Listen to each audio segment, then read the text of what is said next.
Мило ми е што СДСМ конечно почна да размислува малку и како ВМРО-ДПМН и да предлага закони во собранието. Разликата меѓу нас и нив е тоа што ние кои ги предлагаме законите ги работиме студиозно и сметаме дека за секој закон треба добро да се обработи пред да се пушти во собрание.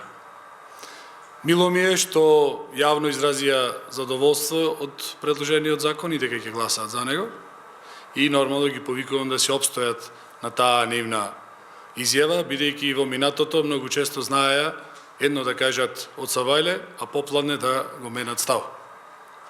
Инаку, кој кради идеи, кој има идеи, се гледа од досегашното работење на ВМРО-ДПМН, че нашата работа, нашата програма се состои од идеи кои што ги прибираме од страна на граѓаните и тоа во овој момент и го работиме и се припремаме за наредната програма и наредните избори кои што ги се случат на 24 април идната година.